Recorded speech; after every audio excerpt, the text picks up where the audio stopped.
الله تعالی فرمایي خامخا کیدونکی دی. څه دی هغه خامخا کیدونکی او تا ته څه معلوم دی چې څه دی هغه خامخا کیدونکی. سمودیان او عادیانو هغه ناڅاپه راتلونکی آفت دروغ وګڼه. نو سمودیان په یوه سخته حادثه کې هلاک کړی شو او عادیان په یوه ډېره سخته طوفاني لوخړه کې تباه کړی شو.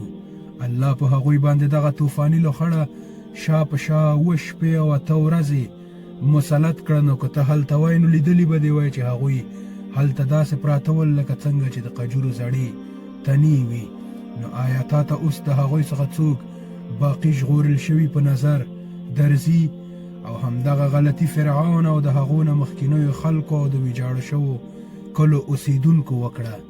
هغوی ټولو د خپل رب د رسولانو خبره ونه منله. نو الله هغوی ډیر په سختۍ سره ونیول او کله چې د اوبو طوفان له حد نه تیر شو نو موږ تاسې په کښتۍ کې سپاره کړئ تر څو دغه حادثه ستاسې لپاره یو د درس وړ یادګار وګرځوو او په یاد لرونکي غوږونه یې په یاد ولري.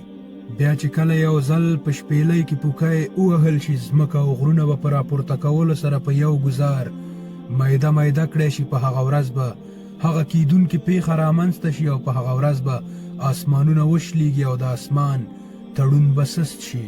فرښتې به د آسمان په غاړه باندې ولاړې وي او 8 فرښتو به په هغه ورځ ستا د رب عرش د ځان د پاسه اوچت کړی وي.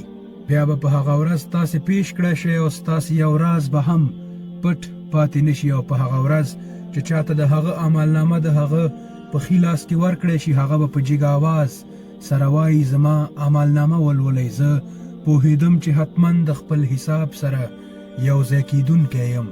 نو هغه به په زړه پورې خوندونو کې وي او په لوړ مقامي جنت کې چې د میوو غونچې به ترېنه لاندې زنګېږي. داسې خلکو ته به وویل شي چې ښه په مزې سره یې خورئ او څکئ د خپلو هغه اعمالو په بدل کې چې تاسې په تېره شوو ورځو کې کړي دي. او د چا عملنامه چې د هغه په چپ لاس کې ورکړی شي هغه به وایي کاش چې زما عملنامه ما ته نه وای راکړی شوی او زه نه وای پوهېدلی چې زما حساب څه دی. کاش چې زما هغه مرګ چې په دنیا کې راغلی و اخري مرګ وای. نن زما مال ما ته هیڅ په کار رانغی او زما حکومت ټول له منځه لاړ.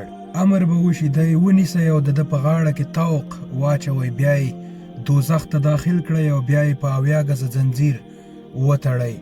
د نه په لوی الله باندې ایمان راوړه او نه یې خلک دې ته هڅول چې مسکینانو ته ډوډۍ ورکړي. ځکه نن د ده دلته کوم غمخوار دوست نشته او نه د دې دپاره د زخمونو د ناو نه پرته څه خواړه شته چې هغه د خطاکارو خلکو نه پرته بل هیڅ څوک نه خوري. السلام علیکم.